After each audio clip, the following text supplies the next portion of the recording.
I'm Gordy Tupper. Welcome to Check Round. Very busy show again today. We're going to go to Wallace Driving School. Steve Wallace is going to tell me what I've been doing wrong all these years, more than a few things. We will go to Helijet, check out one of their aircraft. But first off, we're going to check out some new lawn furniture and dig this.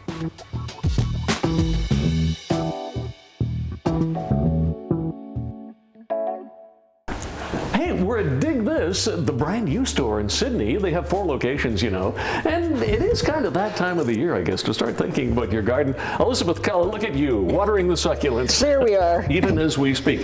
4 stores around Vancouver Island, but 3 in Victoria? Yeah, 1 in Oak Bay, 1 in Broadmead Village, this one here in Sydney, which is in a lovely new location. I love this store. And then we also have one up in Nanaimo as well. Gardening, I guess Vancouver Island has to be the place for gardeners, is it? Oh yes, absolutely. Gardening is a religion in Victoria. You know, I always joke that you actually have to garden. It's required if you move onto the island. But yeah, people love their gardens. There's so much you can do. We have such a fantastic climate for gardening. Yeah. You know, you can garden pretty well 12 months of the year. So Dig This, we've been around for 30 years. What? Really? 30 years helping. I'm starting to feel old now. Older. helping people make their gardens a beautiful place. And we're not a nursery, so we don't specialize in plants, despite the fact that we do have some. But what we do is we sell everything you might want to use in a garden, from tools to garden furniture to beautiful things that come out of the garden that if you my might use backyard in your looked home. anything like this, it would be fabulous. Well, there you are. I can help you. I guess theming your backyard is the thing these days, isn't it? Yeah, a lot of people, you know, are trying to establish a particular theme in their garden, whether it's, you know, an English country garden or a natural xeriscaping garden that doesn't take a lot of Do people water put a lot and of gnomes maintenance. in their backyard still? Some people do. Some people love gnomes. Really? What's How- not to how many- love how many- about a gnome? How many gnomes is too many gnomes? That's what I want It to know. depends on the person who's selecting them. But one of the things that we do with a lot of people who are trying to decorate their garden or make their garden really into an outdoor room, because Yes. that's what's happening now. People are extending their home into the garden. So what we're doing is we work with people to find out, well, how do you use your garden? You know, do you have little kids? Do you have dogs? Do you want to entertain your friends and family outside? Do you want a place where you can just read a book and relax? So by finding out how people want to use their garden, we can then help them put the right things into their garden to make it really special for them. Well, I mean, you must have to reel some people in, because a lot of people, they want to create this outdoor living space as though we live in California or someplace, which we don't. So, I mean, you have to do it in a logical manner that everything you put out there is going to be realistic and usable for, you know, the space you have and the location we're in. Yeah, and sometimes it takes a little bit of time to build a space that you're dreaming of. You know, you might, in your first year, get all your landscaping in, but in your next year, then you might be coming to us to look for some kind of garden furniture that you can sit on or eat at. We also have all kinds of great things that decorate your garden, from statues, bird baths, garden art, things that, you know, draw your eye. A designer would talk about a focal point in a home or in a garden. You know, it's nice to have something besides just pretty flowers that make your garden particularly special. That's right. Well, you know what? I know this is sort of the season people are thinking about garden furniture. I'd like to come back in a couple of seconds and maybe we could look at what you have new for the season. That would be great.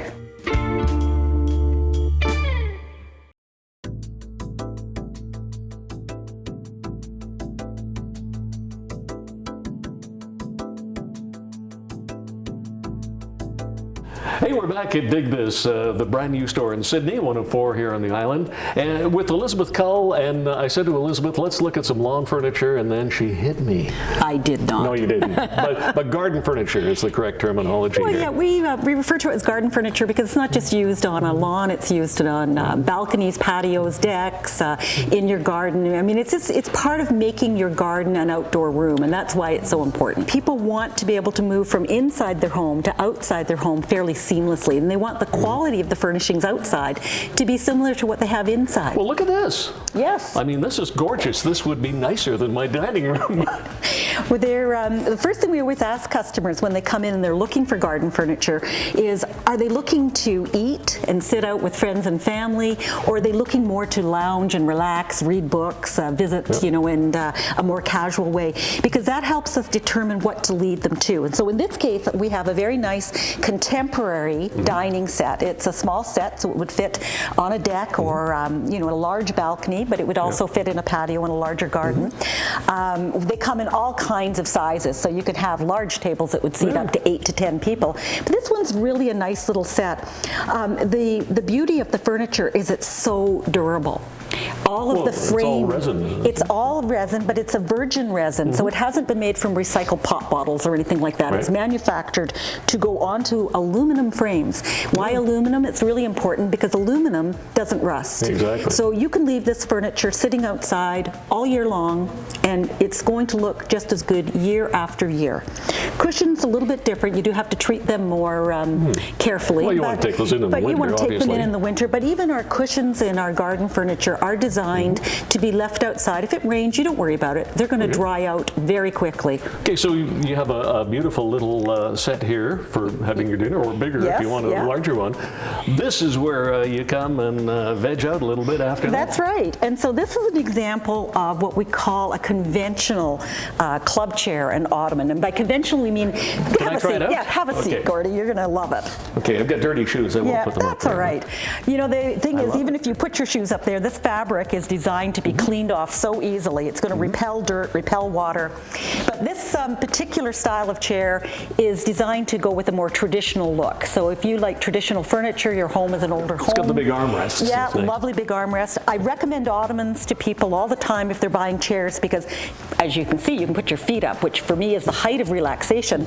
But it's also firm enough to put a tray on it, and it becomes a little table. Or if you have more people over, it's additional seating. Exactly. You always need additional seating because more and more people keep showing up in the backyard when they realize what a nice backyard you have. Exactly. If you have great furniture, they're all going to be this over. is a different style again. This is a different style. So this is part of the contemporary collection. So for people who like a cleaner, crisper look, there's more furniture to choose from in this style than what we've just shown here. But same idea, comfy chairs, ottomans, little end tables. There's also coffee tables that go with this.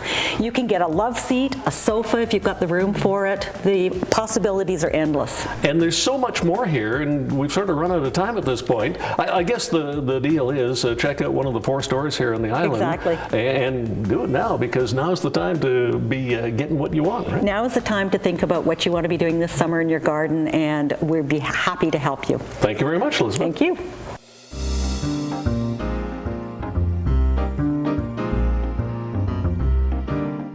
Good afternoon, Mr. Jagger. How are you today? I'm fine. Good. I see that you're on the 145 departure to downtown Vancouver. I am. Perfect. If I could just get you to sign your ticket here.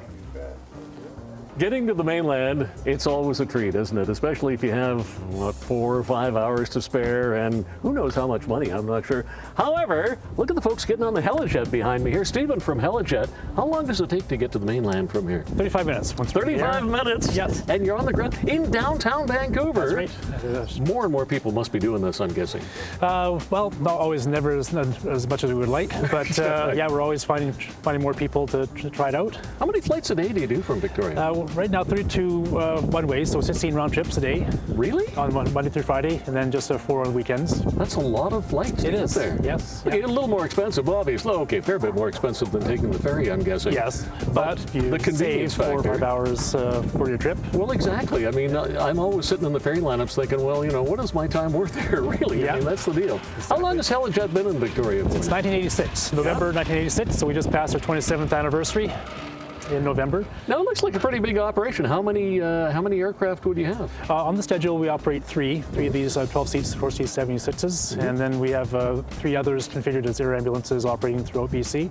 Oh, really? And we also have a Learjet that operates as both an medevac aircraft and transportation. Okay. Now you just said, and I just sort of missed it. How many people can you accommodate on the 12 passengers. Okay. What kind of a helicopter is this exactly? It's called the Sikorsky S-76. It's been around since, as the name implies, in the late 70s. Yeah. It was first produced, but they are constantly being upgraded and adapted to our service. It looks like a jet helicopter. It's a jet in that it has jet turbine engines, two twin. I can hear them from here. Yes. You know what? It's going to get set to go here, and I guess it's going to get really loud here. So what we'll do, you know what? We'll come back in a couple of minutes here, and we'll talk a little bit more about Helijet when it's quiet here. Okay. Maybe we should get out of here too. Yeah, sounds good.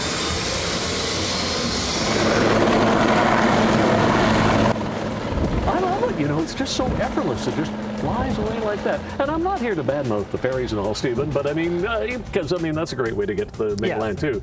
But it's so quick and simple, really, isn't it?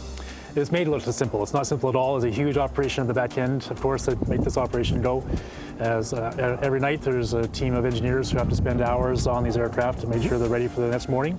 Yeah, and a lot of people don't realize, I didn't at first, that Victoria's Harbour, where we are here too, is an actual airport. Yes, I mean, exactly. it is a designated airport with YWH or something. Isn't it? Correct, yeah. YWH is the local tall letters for it, also known as CBF7. Yep. And there's even a tower of sorts. It's not really a tower, but a flight service sort station. of a tower, yeah. But it does the same things that we all think that air traffic control does. Yep, it's regulating all the traffic in and out. Okay, so now people who've never taken Helijet before, they say, well, how do I take Helijet? What, just phone up and book and bingo, exactly. You're away? Yeah, you can phone up or even just go to our website and book online. Okay, what is that website? www.helijet.com. That's the toughest question I'll ask you all day. Easy to remember, yes. Okay, well, I want to come back later, and I understand there's another chopper coming in. Yep, that's right. Get a little closer look at it and see how it all works. Sounds good, yes. Okay.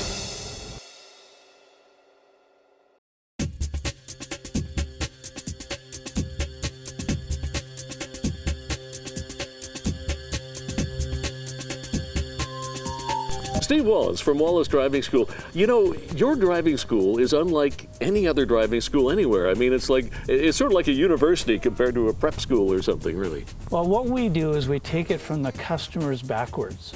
So the customer gets to choose their own instructor.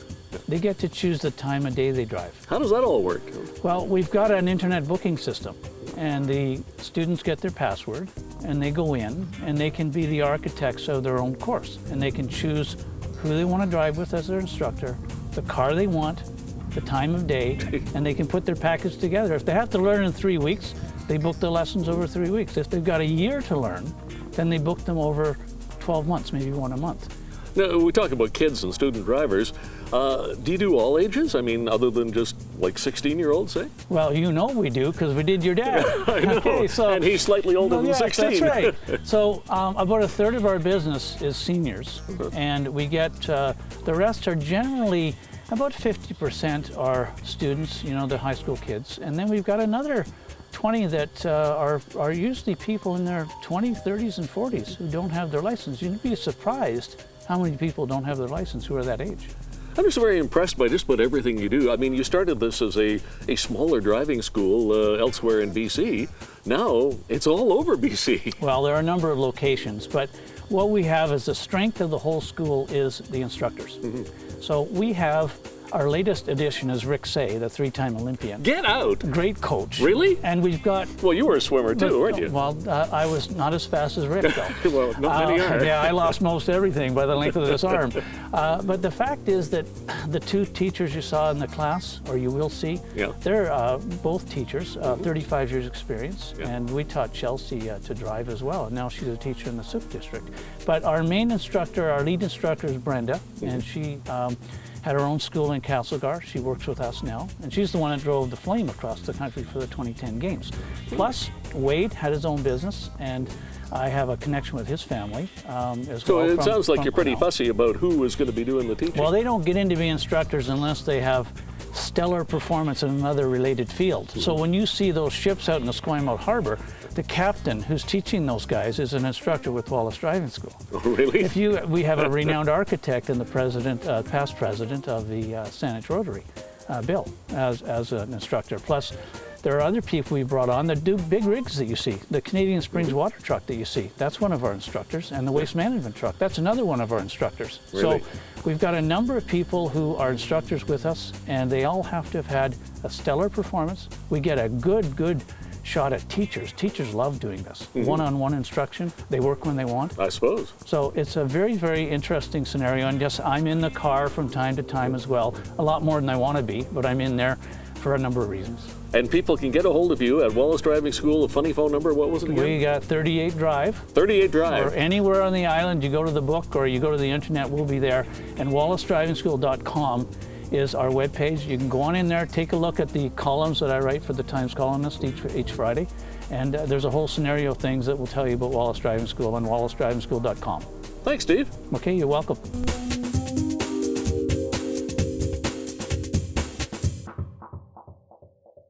Welcome back to Helijet, the terminal here at Camel Point, right next to Ogden Point, down on the waterfront. It's the Sikorsky. I better talk to the captain. Captain Baker, how are you today? Nice Very to meet well, you. very well. What do we have here? Sikorsky 76, twin-engine turbine helicopter producing approximately 1,300 shaft horsepower combined. It sounds like a big, powerful helicopter, basically. It is a great helicopter. 2 crew, 12 passengers, twin engine, redundancy throughout the systems. No, it's strange you say it's twin engine, but you know, it looks like it just has one engine. Yeah, absolutely. Twin engines into a single transmission, so the whole power plant, or both power plants are situated on top of the cabin. Ah, so theoretically it could fly on one engine. Absolutely. This aircraft is designed to lose an engine if it happens to do so. The rest of the systems are redundant as well. There's 2 systems for throughout the helicopter in case we do lose a system. Can we take a peek inside? Absolutely. Because I know, I've only, you know, honestly, I hope I know how to do this. Okay. Wow. It's just like an aircraft. So how many people does this seat in here? So it's 12 passengers, three rows of 4 with 2 pilots up front. Leather seating. That's very nice. Corinthian leather. Well, might be, who knows. Only the best. What is the top speed of a helicopter of this nature? With this aircraft will cruise at approximately 145 knots. Is that how fast you go when you get going to Vancouver? That's how fast, yeah. From point to point, takeoff and landing included, it's about a 30-minute trip. Is it a difficult flight? As a pilot, is it a difficult flight, or is it fun? It's a great office to have in terms of the flight. The weather dictates the difficulty of the flight. One thing I was surprised at, you fellas actually can fly IFR, like you can fly on instruments, whereas not everybody gets to do that. They fly VFR. Absolutely. As a matter of fact, we fly predominantly IFR, which enables us to fly at night, in the daytime, in the clouds, reduce visibility. Can we take a quick peek inside? Absolutely. Okay. So this is your office, in fact. This is the flying office, Gordy. Wow. I love your job, even though I would have no idea. Flying a helicopter, it's so much different than a fixed-wing aircraft, isn't it? It isn't different. The principles of the aircraft are a little bit different. For example, here on my left side I have a lever. It's a collective, changes the pitch of the blades collectively. So basically, pull up, houses get smaller, push down, houses get bigger. Between my legs here is a cyclic. This changes the pitch of the blades cyclically. So this will determine the direction of the aircraft is going to fly. And then you have your foot pedals too. The foot pedals down below, yeah, they are anti-torque pedals. So the more power you pull from your collective, the more you need to counteract that with an anti-torque, which would provide, which would include a left or right pedal push. It's like all Greek to me. How many years of flying do you have to, or how many years do you have to put in to learn how to fly something like this? So far, 15 years and counting. So you know how to do this pretty well. It's we have a good handle on it here at Helijet. The training's exemplary and a highly qualified crew throughout. Okay. Well, Captain Baker, thank you very much for this. Gordy, my pleasure. I appreciate the tour. Helijet down at Camel Point on the waterfront. They take you to Vancouver, or if you're in Vancouver, you can come over here.